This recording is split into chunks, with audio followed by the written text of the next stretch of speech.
Deadwax.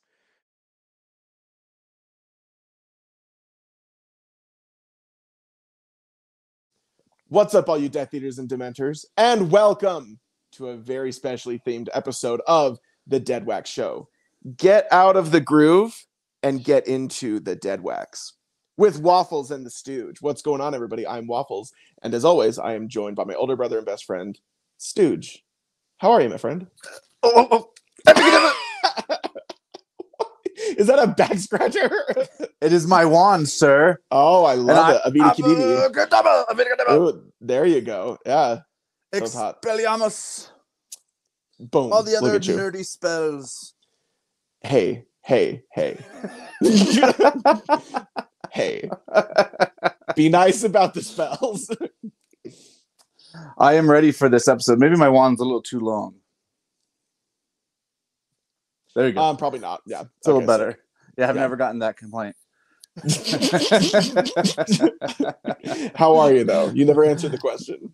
Oh, I am doing fantastic. You know, good. I am doing better than a third-year Hogwarts student in the. How many keep calling it Hogwarts?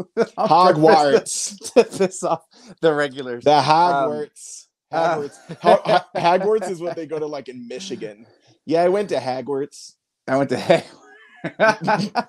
Hogwarts School of Witchcraft and Wizardry. It was just fantastic. I loved every second of it. That sounds Canadian now. That would. It is. It's slowly moving north. Yeah. You know, not to get us already sidetracked, but they should have had like foreign exchange students at Hogwarts and had some guy from funny. Like Sweden. You know, the South or something. Yeah. I don't know. Just have like, what y'all doing, huh? Yeah, I love that. I imagine just the Swedish kid at Hogwarts just like, I love the people, and the people love the spells, and the spells do the magic. Like, that'd be fun. I'm not good at accents, if that was not apparent. Yeah. You know what I'm surprised too is they never made a Harry Potter show, because there's so much content there. There's so many different things you can do with it. We should make it. Yeah, we should. And it's about like super side characters that has nothing to do with Harry and his friends. They just like are at the school trying to learn while this group of 3 kids makes their lives miserable. Yeah. Yeah. I actually watched the hell out of that. Yeah. I watched the hell out of that. So Stooge, what's going on in life? What's new since we started this last episode? Oh man, I mean nothing really. If we're going to be honest about it, that's fair. Yeah, nothing going on exciting. Yeah, so we got some new shirts in the store. Oh, if y'all can see. Yeah, look at that. That is cool. That is the Waffles and Stooge head design. Mm-hmm. Good job. Mm-hmm. Yeah, man, I love it, and it's a great design. It looks fantastic. Yeah, I'm glad it turned out good. Turned out awesome. Great. Turned out fantastic. Speaking of fantastic, did you get any new records this last week? Oh, you know I did. You know I have a crippling addiction. Mm-hmm. And will you tell the people what you're doing in May? Speaking of a crippling addiction? Oh, yeah. Let's do that. Yeah, let's do that. I am going to attempt another no-buy for the month of May. The man's crazy, but he's going to I am. No. I am crazy. However, I feel like it's good for me. Like, I'm one of these people who's like all in or all out. It's hard for me to like set boundaries for myself. So it's like, oh, I'll just buy one record a month. No. I mean, sorry, one record a week or something like that. It's like, no, I can't do it. I always buy more. I've got to give myself a hard cutoff, you know, like cold turkey, and just be like, none. Just do none. If I said none, odds are I'll be more likely to do it than to keep to like one a week or something like that. So that totally makes sense. And here's the thing: RSD's over. I've pre-ordered everything I want that's coming out in May, and there's not another like RSD drop until June. Yeah. So May's like a good month, in my opinion. Agreed. Yeah, I think this is a perfect month to do it. Yeah, and I am aware that the Black Keys have an album coming out later this month, but you know I've already ordered that. Yeah, so exactly. Yeah. I'm not worried. Yeah, I'm gonna coast through this. This is gonna be easy. See, look at you. So watch tomorrow, like Rage Against the Machine, and that's some super rare record that's never come out before unreleased songs. Yeah, exactly. Love it. And I cave immediately. Mm-hmm. Yeah, totally would. Oh, that's hilarious. That'd be hilarious. Best of luck for anybody listening. Please pressure Stooge into buying something. Oh yeah, send me all the things you think I'd want to buy. All the peer pressure. Here's the funny thing: I am so happy that I have become known as like the resident Black Keys fan on the social medias, the vinyl community. I kid you not. There's this record store in Nashville, Tennessee, who is getting exclusive signed copies of the new Dropout Boogie album that's going to be coming out. They're the only ones that did it. I had two. It's from a record store called like Grimley's or something like that. I'm not very familiar with them. Anyways, I had two separate people message me that they were doing this. Like, hey, just FYI, that is so cool. I love that. I reached out to Graywell first and was like, hey, are you guys gonna get any of these? Because I'll buy some from you if you're getting them. And then Graywell, they're super cool. They looked into it like, no, it seems like this is a Grimley exclusive. So you know, I'm like, all right, so I bought one. Nice. Such a freaking Black Keys simp. mark. Yeah, simp. I've already got like a few things signed by them. Only like one or two, actually, not a whole lot. But anyway, so I'm super stoked though. I honestly like, does that make us influencers that we have like a thing that we're known for? Like a band that people like associate? Because mine's The Cure. I get stuff from people from The Cure all the time, which is so sweet. I love it. Don't get me wrong. But it is funny to be like, does that make us influencers at this point? Well, dear God, if we're influencers, the world is in a terrible spot. Look at how we started the show. Yeah, this ain't gonna go well if we're influencing anybody. Oh my gosh, I hope we're not. That's all I gotta say. I hope we are not. Show us your pickups though. This last week. Sure. Yeah. My pickups. So first one I'm gonna show. Okay. I got this album right here. It's the Saturn 2000. Once again, this has got like kind of like it's from the 60s and 80s, the music that's on this, and it's from like Mexico and Colombia. Yeah. And it's just unique, like electronic disco Latin funky music. I can't even really sum it up. You have to listen to it to understand, because I've never seen it before. Anyways, it's really unique, and a lot of the songs are kind of catchy in a unique way. Yeah. And I was like, I would love to have this on vinyl. So luckily I went to Graywell and they ordered it for me. So I'm definitely going to stand by it and say like, it's not going to be for everyone, but for sure. I enjoy it. So I got this bad boy this week. Yep. And then the other thing I got was this. Here, I should take it out. Yes. So this, I don't even know what the name of the album is. It's something Kaleidoscope, I want to say. I don't know. It's like a Smashing Pumpkins. Right? Yeah. It's like a Smashing Pumpkins box vinyl thing. I'm trying to look for the name. I'm killing so much time here. Anyways, the Smashing Pumpkins tried to do this thing where they're like making albums and songs based off of like tarot cards and stuff like that. So every song is supposed to be like titled after one of the tarot cards. And this was like the second part they started doing this. It came out in 2010, but I never heard of it. Okay. And you can't stream it. Oh, wow. It's a really cool picture disc. Absolutely. Too, on the back. 10-inch? Is it a full 12-inch? It doesn't look very It's a full 12, yeah. Oh, okay. Just perspective. It's a full 12. Come on. Interesting. It's the full 12. Right? It's the full 12. It has to do with like tarot and astrology stuff. I wish I should have looked it up what the name of this thing was. It's okay. But anyways, it's stuff I'd never heard before. Yeah. And it was actually really good. So I had to there's only like 5 tracks on this. So there's like this side plays the music, and on this back side, there's actually only 1 track on the outer rim. It's hard to see the grooves. Oh, wow. But yeah, it only has 1 song on this side, but still it looks like super cool. Super Smashing Pumpkins though.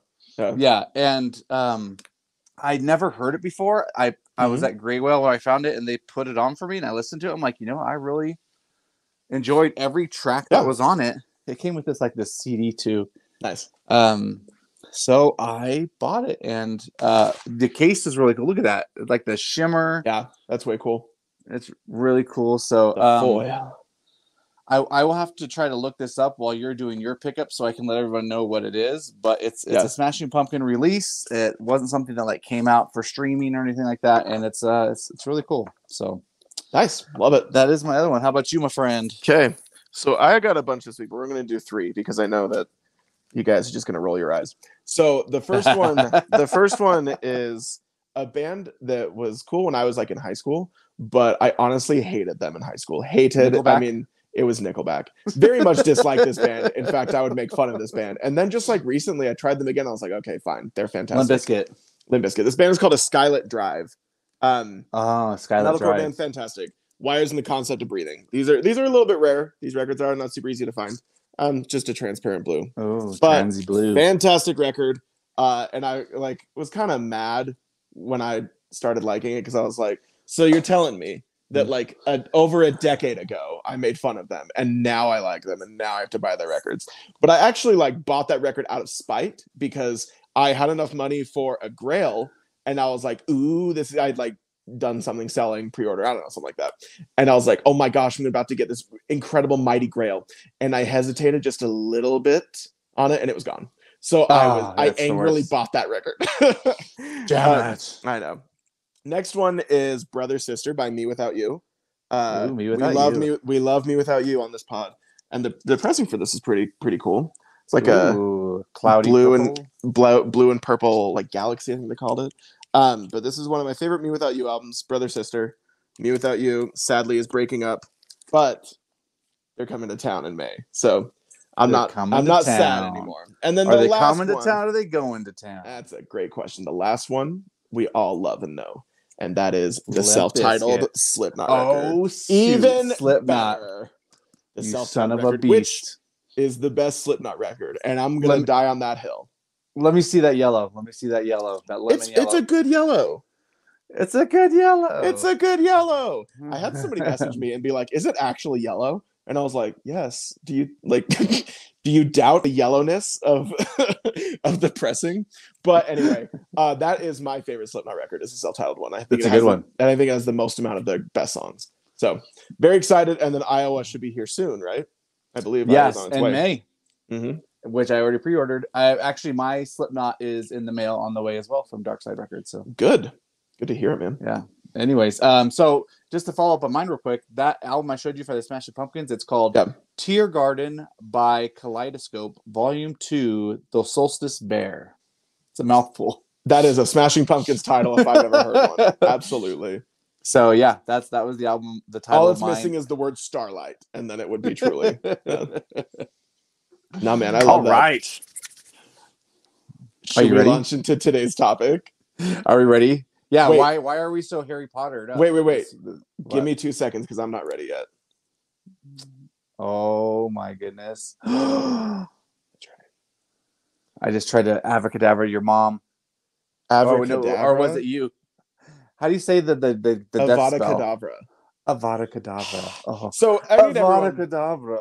Hi everyone. This is my wand as well. This is my wand as well. We need to talk about Harry Potter. Because Stooge only watched Harry Potter last year or 2 years ago, right? It was 2020, the first year of the great pandemic is what it's going to be. Of that thing. Yeah. And Harry Potter is a very large part of my personality. And so Stooge presented this idea. And when he texted me, hey, I think we should do this for an episode, the amount of foam coming out of my mouth because I was so excited was insane. I'm glad that was the only orifice that well, we haven't got quite to the subject yet, have we? I love Harry Potter. Stooge now likes Harry Potter. And so what he thought of that I thought was fantastic is what records in our collection would be our Horcruxes. Now, if you did not know, a Horcrux in the world of Harry Potter, a Horcrux is a magical object. It's created with dark magic. It's not a good thing. But when you purposely kill someone, you can put a part of your soul into an object. And so that way, if your soul leaves your body, it can continue to live on because another piece of your soul lives somewhere else. And in the world of Harry Potter, the bad guy, Voldemort, heads up. Spoilers. He has 7 Horcruxes. Yeah, heads up. We're gonna be spoiling a lot about the Harry Potter story, but it's 2022. So well, I imagine if they didn't like Harry Potter, they probably wouldn't watch this. Yeah, they're probably clicked off. Heads up. Anyway, Voldemort has 7 Horcruxes, and each one of them was made for a different reason, for a different purpose. And so we have 7 records from our collection we're going to talk about why a part of our soul belongs to them. Now, before we start, Stooge, can we please summon the Dark Lord to the best of our ability?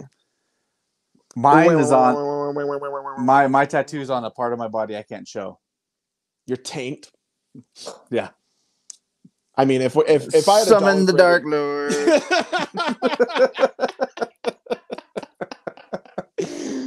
Last time you had a rectal exam, it was insane.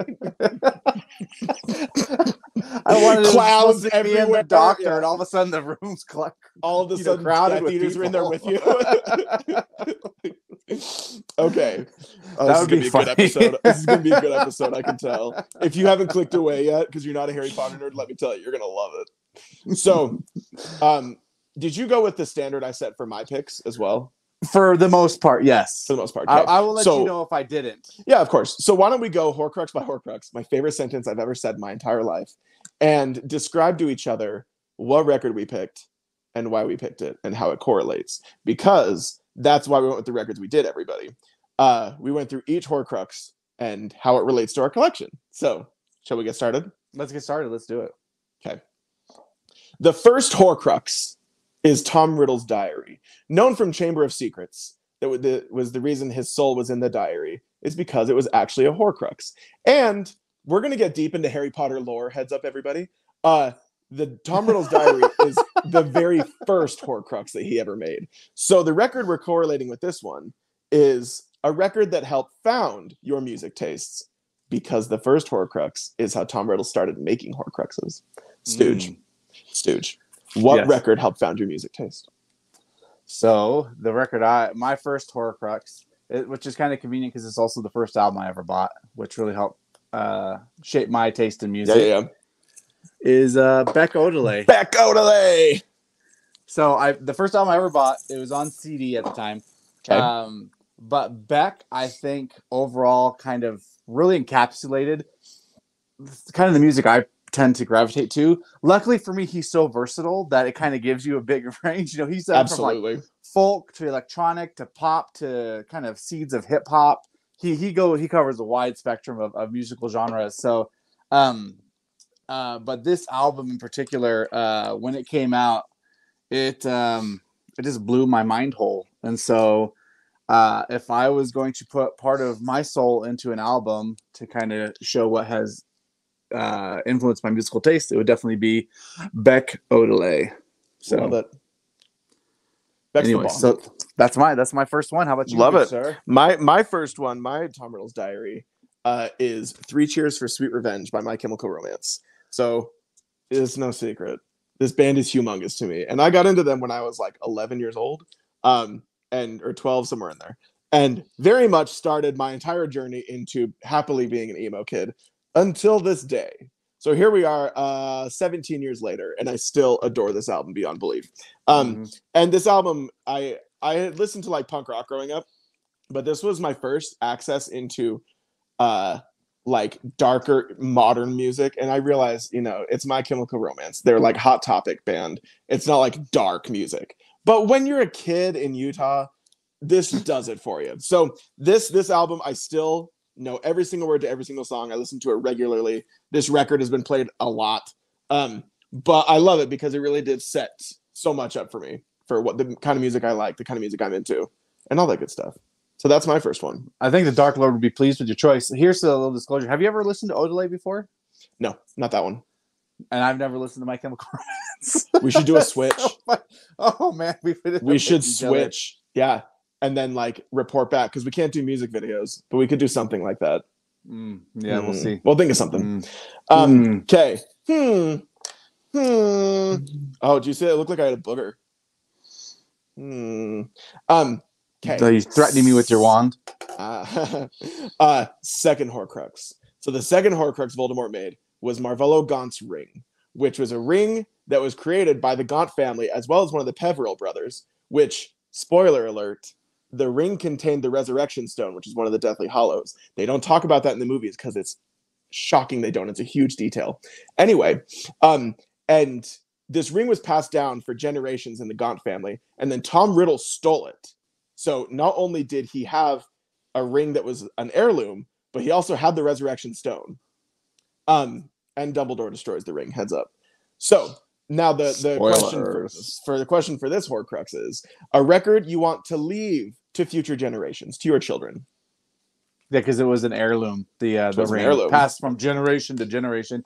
We actually went over a couple ways we could have gone with this, like an album that could have resurrected your what was it? Like favorite passed on artist or but we decided to go with one that was either a record that was passed on to us, or one that was, or in my case, one that I'm going to pass on to my kids because I'm a first generation record collector. So my parents, I don't even know, they weren't even really into music outside of listening to the radio. So the record I'm going to pass on that I chose is perfect, Czarface, First Weapon Drawn. So the reason this one's so special to me, well, I guess I should say, first of all, my middle child, her name is Violet. She's the one that kind of likes to listen to records with me sometimes, and she loves Czarface. I think she loves that lots of the albums will come with like a comic book inside of it, and it's comic booky. So she actually owns a Czarface album herself on vinyl. Anyways, yeah, she does. The reason I'm going to choose this one though is because this is actually one of his concept albums where there actually isn't any hip hop lyrics or rapping on it. What this one is about a professional wrestler who time travels into like a future time where things aren't so great, and it's super interesting.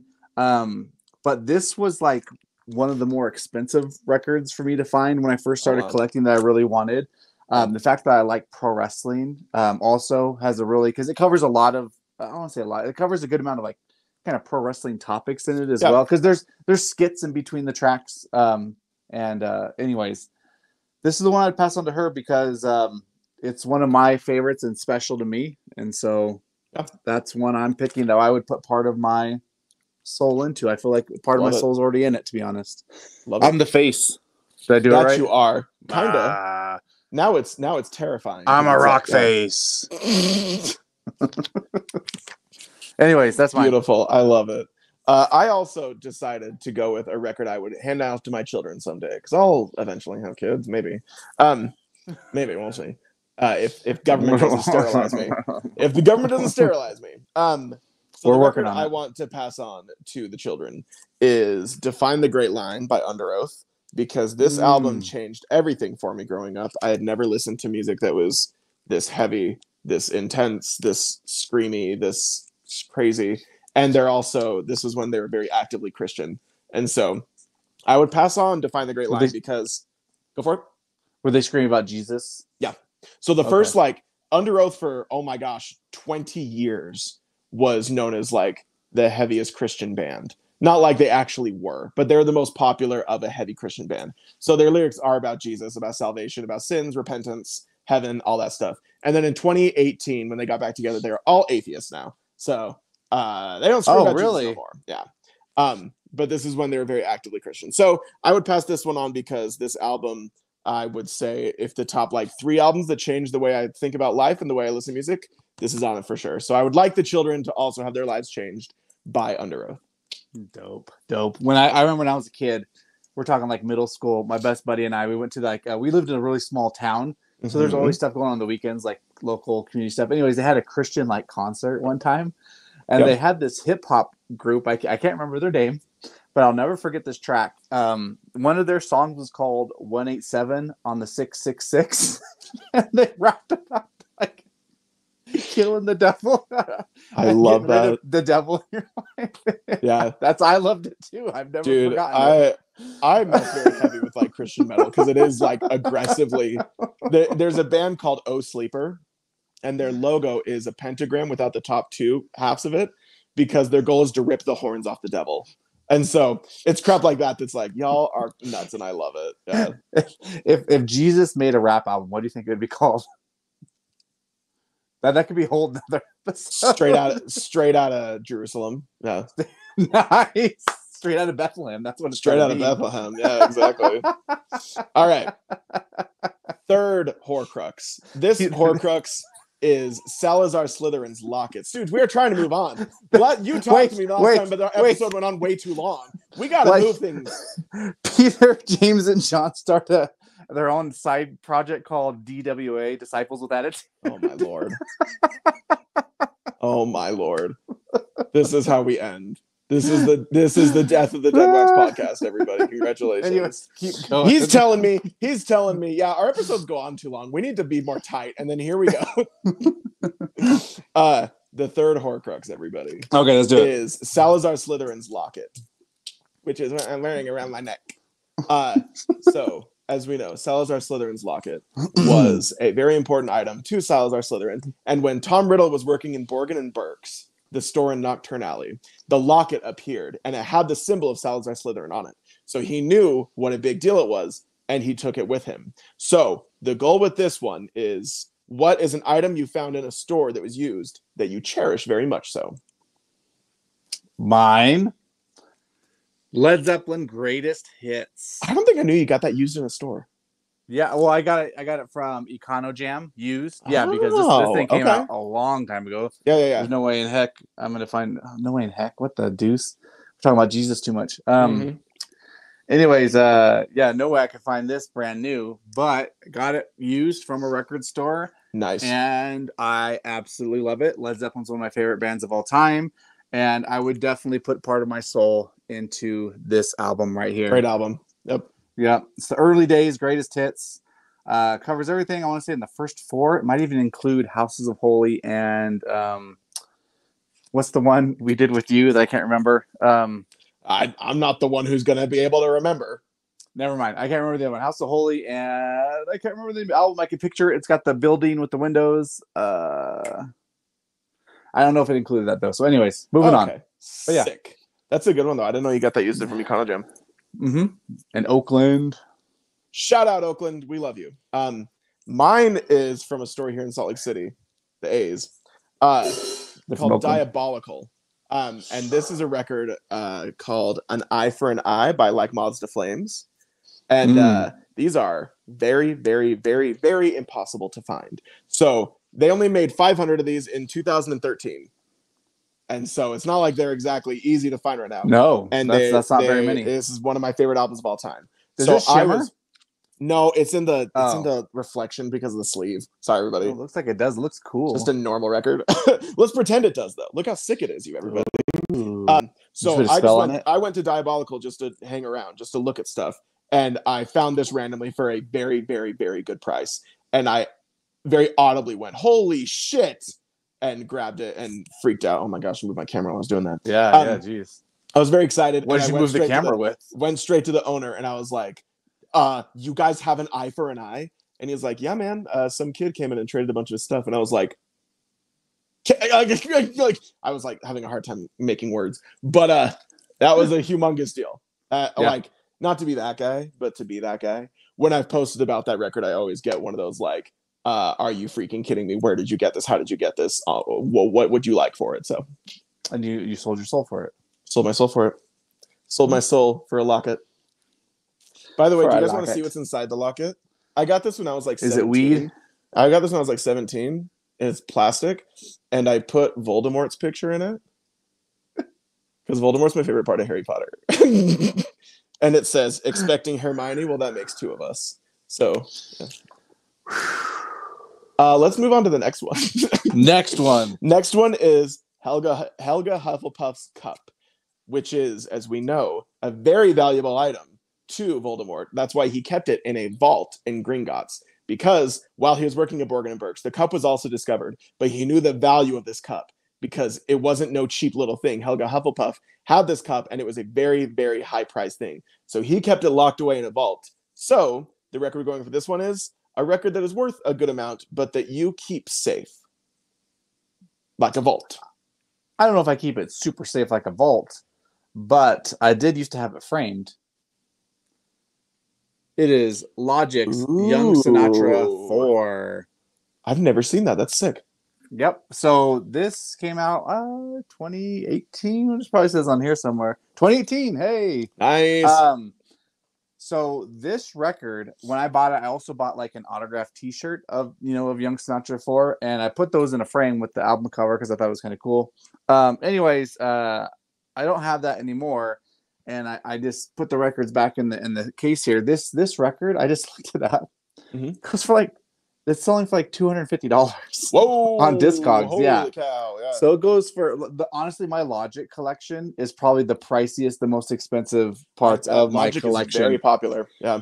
So this is a Horcrux for me because I love this album. It's got so many great songs, and I love Logic. You know, I was honestly trying to find a way I could fit Logic into my Horcruxes, and this was I was going through some of my records, ones that I knew would probably be more expensive, Of course. and this is kind of like for just a single album. It's a double LP, but just for like a single album. It's not like a box set or anything crazy, like standard, first press, just nothing special about it. It's on black vinyl. It's the most expensive one I have, so I love it. Yeah, that's mine for this Horcrux. That's your Helga Hufflepuff cup. I love it. Yep. Mine for this one is Infamous by the band Motionless in White. These are very, very, very, very, very hard to find. So they are on a white with a blood splatter. But what's crazy is that when this album came out in like 2000, I believe 13 as well. When I was with 2013 in my records, when they made this, they only made 1,031, and there was sort of a guarantee. We are only making 1,031 of these on the single album ever. They never press them again and never will press them again. And so it was sort of like a very big deal. They're all hand numbered with which number you got, but they were gone instantly. So when Graywell, our local store, put this on their social media that they got one in, I called and was one of those like, I don't care how much it costs. Will you please set it to the side? This is still the most I've ever paid for a single album. This was $100. But beautiful. One of my favorite albums too. I absolutely adore this album. But it is like valuable. The discography for this very similar to the Logic one, about $250. So big fan of this, and also just I don't ever want to let it go. So yeah, even if a rainy day comes, it's not going anywhere. Yeah. All right. We're getting down to the wire. To the nitty-gritty. To the nitty-gritty. You good? Yeah, that was a belch, I heard. Sorry, I thought you dropped something or something. Anyway, the fifth Horcrux, as we know, is Rowena Ravenclaw's diadem, which is like a tiara. The reason we went with this one is because, the reason that Voldemort went with this is because Rowena Ravenclaw was known as the Grey Lady, as the ghost at Hogwarts, but people did not really know that she was Rowena Ravenclaw. They just assumed she was just a ghost. So when he got to know her and discovered that she has like a tiara, it was just one of those, I'm going to grab it, but I'm going to hide it. So when he went back to Hogwarts to interview as a dark arts, defense against the dark arts professor, he went and hid the tiara, the diadem, in the room of requirement. And so because of that, it was sort of like an unknown secret. Super convenient. Super convenient, right? So for the record for this one is, since it is sort of like an unknown thing you didn't really know about, what is like a blind buy that you ended up loving and now that you cherish it? Okay, so I actually went a different route on this one. I'm going to let you know right up front. Please do. So the tiara that she had, it was supposed to give the wearer extra knowledge and wisdom. Correct. I even think that like what was her house that she was from or Ravenclaw. whatever, Ravenclaw. I think their like slogan is like, wisdom is a man's best weapon, or best, they valued intelligence and knowledge. So I actually decided to select a record that kind of gave me wisdom that I didn't have before, or exposed me to something new that I wasn't familiar with beforehand. And it's also got another coincidence too, which I'll explain in just a second. But I'm going with Rage Against the Machine's self-titled, because being raised in a conservative household, I wasn't exposed to a lot of the issues that these guys sing about. So like I remember the first time I heard Rage, loved the music, but I always noticed like, why they have the upside down American flag on there. They would speak out against America quite a bit. And I was always like, why? I feel like America is so great and everything. And then you start listening to this, you look into some things like, oh, it hasn't been great for a lot of people, It's easy to see why I feel that way. I can see why they feel that way now. So it exposed me to a lot of that stuff. And by the way, the upside down American flag thing that they did was not necessarily a disrespect for America. When the flag's presented upside down the way they would do it, it's actually a call for help. Yeah. So it's kind of a way of them saying, America needs help. Anyways, so this one I picked for that reason. It gave me a lot of knowledge that I wouldn't have had otherwise. Yep. And also, do you remember how the tiara was destroyed? With a basilisk fang. Right? Was it? It was. Yeah. Oh, never mind. I thought it was destroyed in the fire. In the Well, it was kicked into the fire. Absolutely. Yep. So that's okay. Perfect. Yeah. So this has unfortunately a person on fire in this too. So I thought it was kind of a coincidence. Anyways. Yeah, man. Look at you. That's fine. That's what I went with. Sorry. Fantastic album too. We've already done a whole episode on it, but it's still a great album. Yeah. Put my soul into it. Yep. Absolutely. 100%. The one I went with that went with sort of like the unknown, blind buy idea, was actually my top album of last year, and that is "I Won't Care How You Remember Me" by Tiger's Jaw. I do love this band, but I'd never listened to any of the songs before I bought it. I just saw that Tiger's Jaw had a new album and had the faith that it was going to be good, and then it was still the best album I heard of 2021. So it's not that special. It was just, I think it's like Coke bottle green or whatever you want to call it. But absolutely adore this album. I think that it is perfect front to back. Every single song is a 10 out of 10. It is emotional, interesting, clever, adventurous, and it takes their style. I keep shaking the camera. Gosh dang it. Dang it, Waffles. It takes their style in a direction it didn't go before, but in a successful way. So that's what I think of, just because I've done blind buys before, and I've done plenty that I thought were fantastic, but this one was still my best one, where I listened, fantastic. Set it down on the turntable, and I didn't do anything. I didn't look at my phone. I didn't watch TV, anything. I strictly listened to the album and thought to myself, dear freaking goodness, how is every song this good? So there you go. Awesome. The Diadem. Okay. So we have gone through the main Hogwarts house objects. There's still 2 Horcruxes left. The next one is Nagini, which is the snake that followed Voldemort around everywhere. As we know, Nagini is not actually always a snake. Nagini used to be a person that was transformed into a snake. She had the ability to transform into a snake, but then it became permanent. And when it became permanent, Voldemort put part of his soul into the snake. But what's interesting about this is that the venom from Nagini is what kept Voldemort alive in between him trying to kill Harry as a baby and eventually coming back as the Dark Lord in the Goblet of Fire. So there's 14 years where he was like this, like a crumpled little skeleton with skin, like an alien baby, like an alien little baby, and he was surviving off of snake venom. So that's one of the grossest parts of the whole series, is when they dump his little alien body into the into the pot. Into the pot. Yeah, I love that. That's my favorite part of any Harry Potter movie. Fun fact. When they dump his when they have the whole graveyard scene in Goblet of Fire. That's my favorite part of any Harry Potter movie. When the dude cuts off his hand, and it's like, exactly. Is it because they killed Sidri Diggory? That is nice. Cedric Diggory. That is a nice part. Cedric but Voldemort's Voldemort's my favorite part. Exactly. That's a didgeridoo. Didgeridoo. So with this record, since it was the venom that kept him alive, we went with a record that keeps you going, even when it seems hard. So, Stooge, what's your record that sustains you? Complicated. Yeah. Even when it seems complicated. So, an album that was really helped me through a difficult time. I'm going to set the stage a little bit.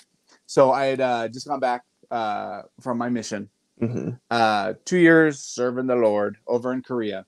Come home. And you've been away for 2 years, and it's formidable years for a lot of people at that age, 19, 20, 21, in that range right there.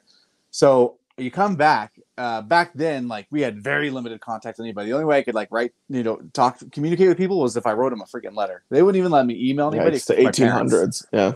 Yeah. So when you get back, it's so much has changed. Your friends, life. Up to that point in my life, that was the singular focus, go on a mission. This kind of giving people a peek into the Mormon life, or at least my experience into the Mormon life. It's everything in my life had been leading to that point was going on a mission, and now it's done. And they do give guidance on what to do afterwards, mostly get married, start a family, but outside of that, it's you have to figure it out. What do I do now? And if I don't want to say my parents weren't there for me. But it's not like they're like, sitting down with me. Okay, let's figure out what do you want to do? What are we going to do? It's kind of like, oh, welcome home. Good luck. Yeah. And I'm not trying to talk negative about them. That's just the way it was. It wasn't good or bad. That's just the way it was. So it was tough. Like I didn't have a whole lot of friends because when you're coming back from your mission, all you did was like church, and it's a little bit shocking to come back and start to get back into the real world. So it was lonely because the friends I used to hang out with were doing things that aren't necessarily bad, but stuff I didn't do. Things were complicated with my high school sweetheart at the time. Anyways, it was just a tough time. The year 2006 was probably one of my hardest years. And an album that really helped me through that was this one right here called Someday by Granddaddy. If I had to sum up that year with an album, this would definitely be it. I had those whiny white boy problems, and this kind of helped with those. So there was a couple of different albums I was trying to choose between, but I figured this would be, the one that I felt like best represented an album that helped me through a difficult time. And I think part of my soul is, or at least my life experience is definitely a part of this album. And I highly recommend it if anyone's never heard of Granddaddy to check this album out. Because it's not just whiny white boy stuff. There's a lot of cool, catchy tunes in it as well. Yeah. But they do have lots of songs that are more like sad, if that makes sense. Of Anyways, yeah. Like, listen to this. One of the albums is called "The Loneliest Vacant Lot in All the World." Saddest hilarious. Vacant lot in all the world. I love that. But they also got one like here it says "Stray Dog and the Chocolate Shake." So they got it runs the gambit. It's everywhere. Gambit, but anyways, I love that. I'm on standby. Anyways, it's a good album. I highly recommend it. Love that. Definitely happy. We're twins because I went with the exact same experience. The year after I was a missionary was the most awful year of my life. So that's hilarious. So just quick, like Stooge actually gave a fantastic explanation. When a member of the Church of Jesus Christ of Latter-day Saints goes and serves a mission for 2 years or 18 months, they dedicate everything they do to God. That means you do not listen to music, you do not go see movies, you do not talk to you don't actively talk to your family members, you just like email them or write them. That's changed a little bit now, but thankfully. It is thankfully. It is very hard, but you're giving yourself to God. So it does go by. But like you said, the missionaries tend to be from 18 to like 24. And those are big years when you're that age. So I was a missionary too. I went and started a mission, came back.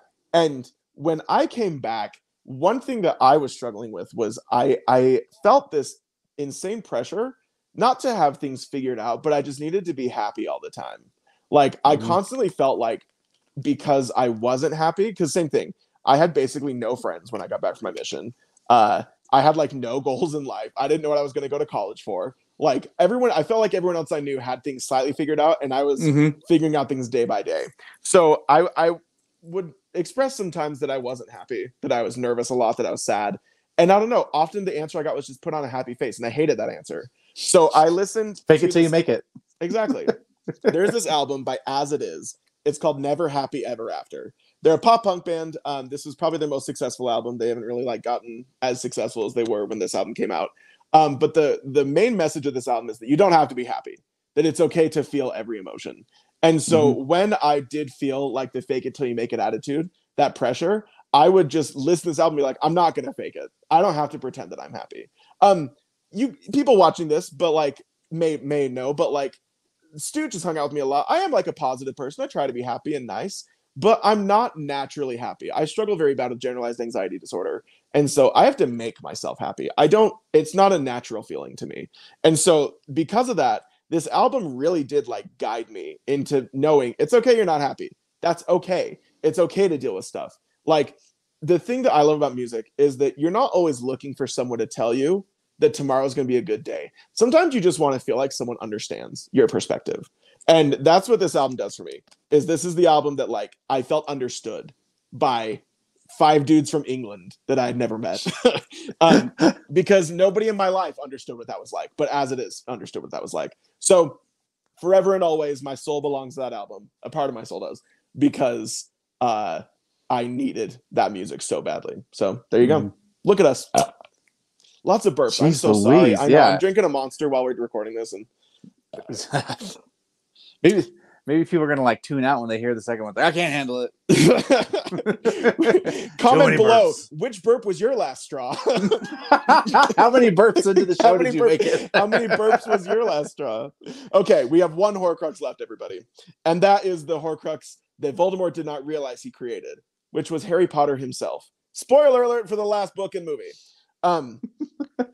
So when Voldemort tried to kill Harry as a baby, and he actually killed his parents, Harry became a Horcrux because part of Voldemort's soul was transferred into him as a baby. That's why Harry has so many connections. That's why he has the lightning bolt scar. And his inverted camera's killing me. Do you know why it happened? I think I just rubbed it off. Gosh dang it. That's all good. Oh, no, I interrupted. What'd you say?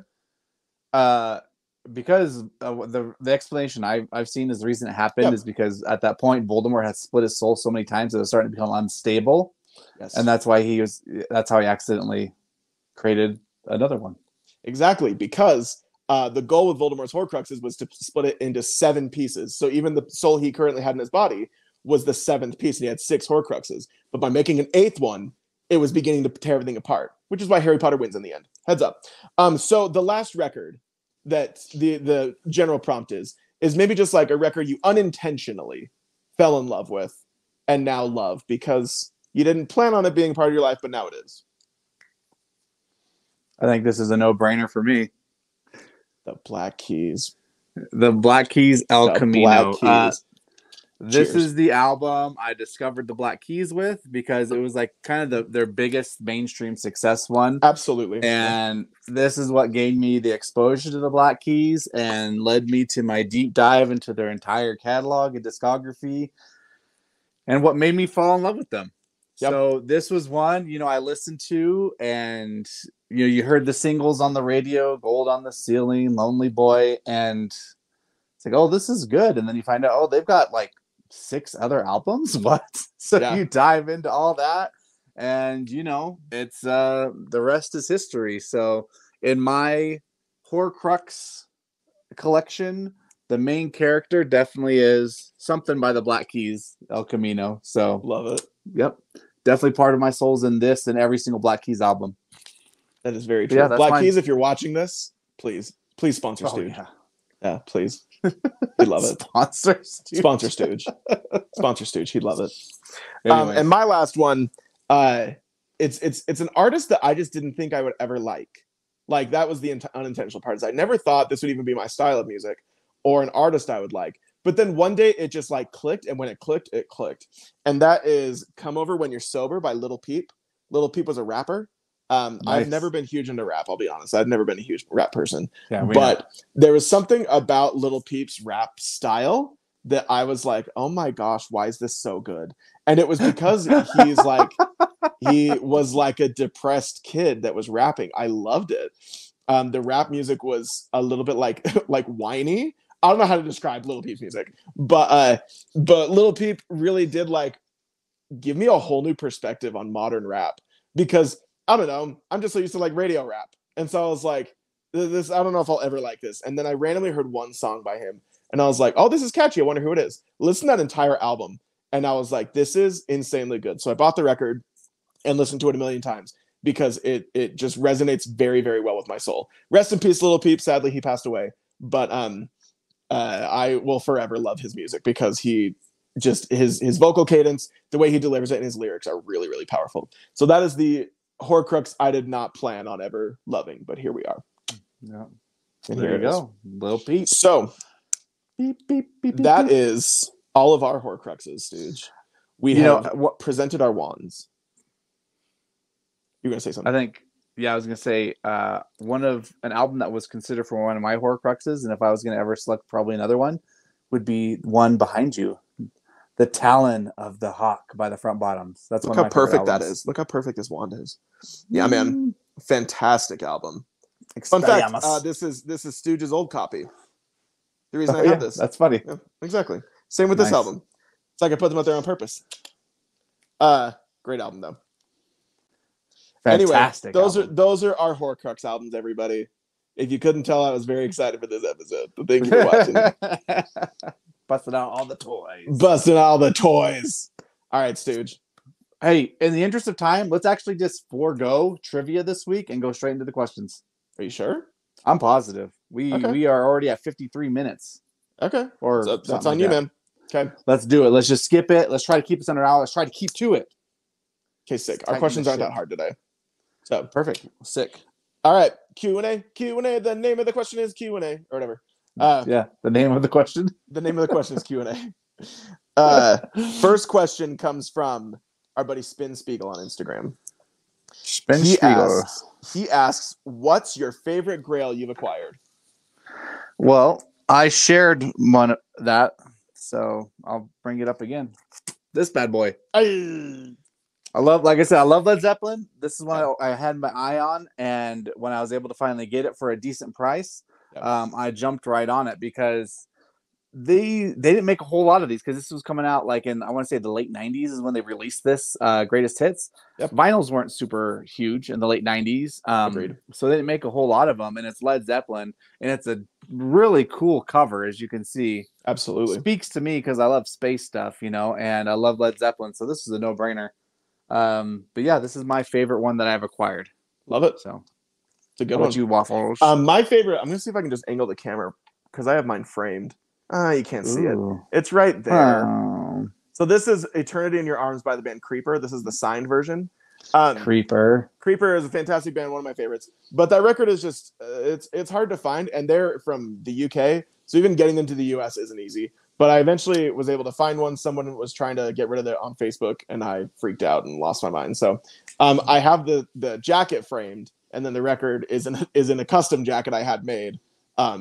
Let me see if I can grab that real fast because it's beautiful. I'm sorry, I know we're short on time, but it is so sick.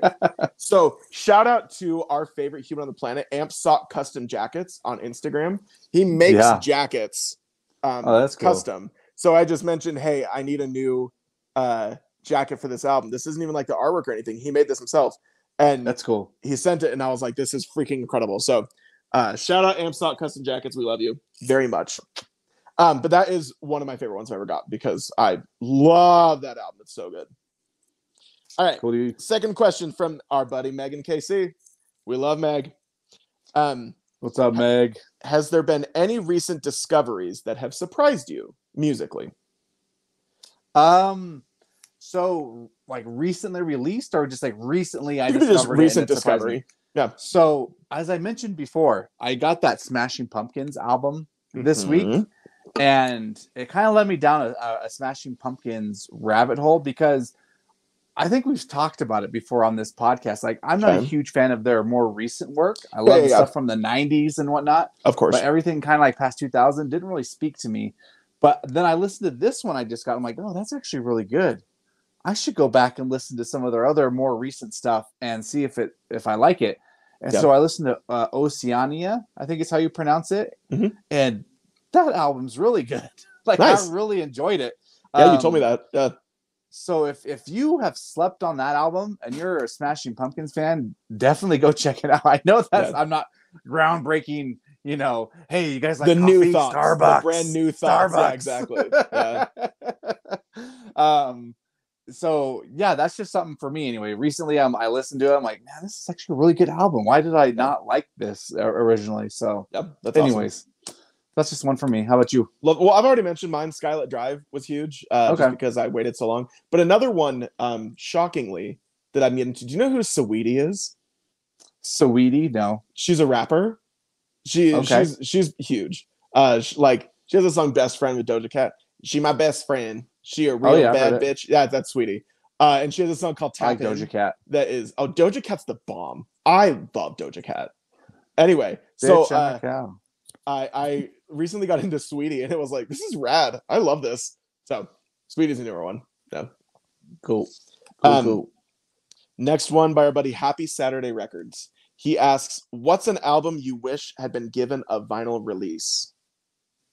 For me, it's this stinking Apollo 13 soundtrack, man. Yeah. I would murder to make that happen. Who do I need to kill? Tell me, and I'll do it. We have been talking about Horcruxes this whole time, everybody. He's not kidding around. Like, I was just listening to it before we actually started recording. That's what you were hearing when I asked you if you could hear my music. So it was done by the score is done by James Brown. James Horner. James Brown.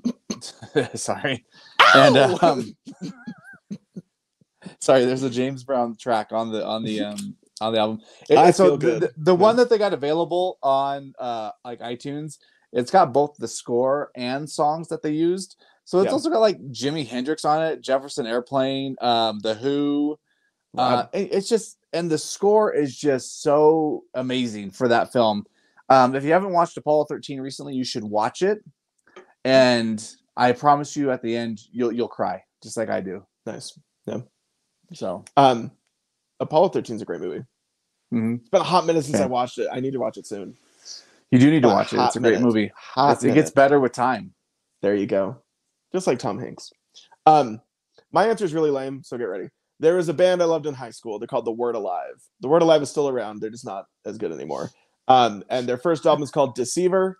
It is ever pressed on vinyl. But the problem is, people have been trying, I think, for 1 decade now to get it pressed on vinyl. And even the band themselves have said, we have tried, nobody cares at the label. So that's what sucks, is that there is like a demand. People would buy it. The band themselves have tried. The label has no interest in pressing it. So it is this awkward like stalemate of if we'll ever have Deceiver on vinyl. Deceiver is a fantastic album, but label stuff with records is shockingly complicated. And I don't understand how it works. So I didn't go to school for math, so I couldn't tell you the math behind how that happens.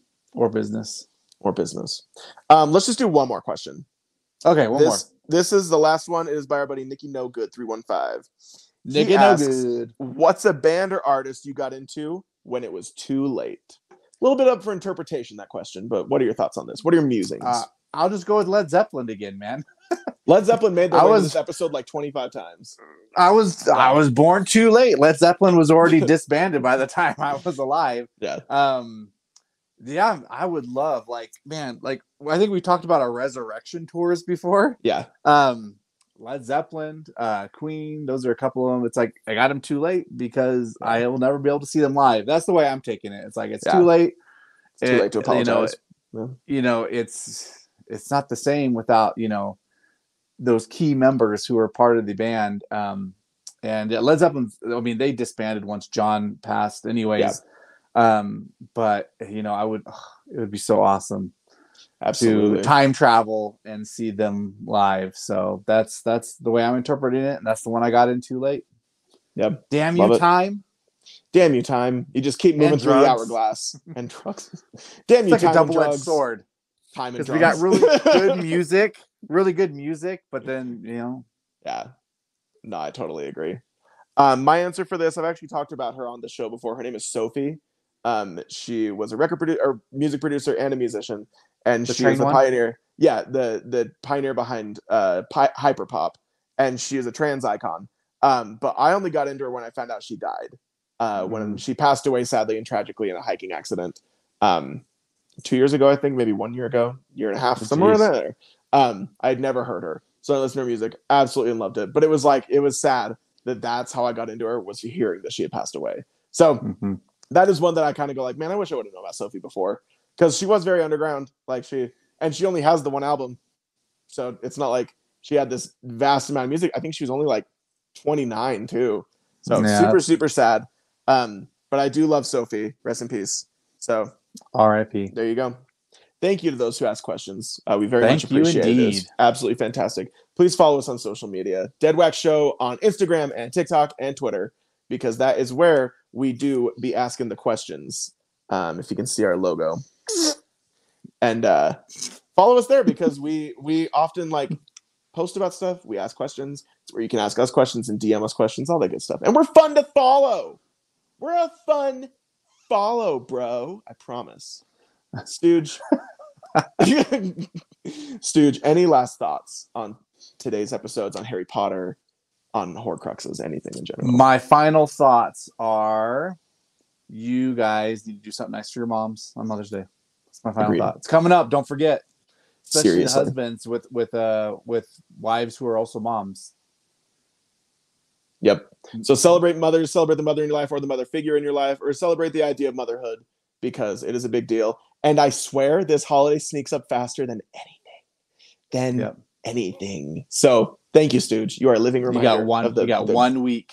1 week left. Well, by the time this gets published, they got 6 days. Oh my gosh, it's like The Ring. 6 days. Yeah, seriously. Mother's Day's coming up. Or the mom will climb out of a well and through the TV and murder you. Yeah. It was a great movie. We should do a Ring themed episode. I don't know what I've actually never seen the whole movie. What? The Ring is so good. What? Yeah, the Ring is fantastic. Well, and then if you got nothing else, thank you to everybody who made it this far. What's the word, Stooge, that people need to comment below? Let's go with what is the word? What's the people who follow Darth Voldemort? Darth Voldemort. Death Eaters? Death Eaters. Yeah, that's the word. So comment Death Eater. Just another quick point to that.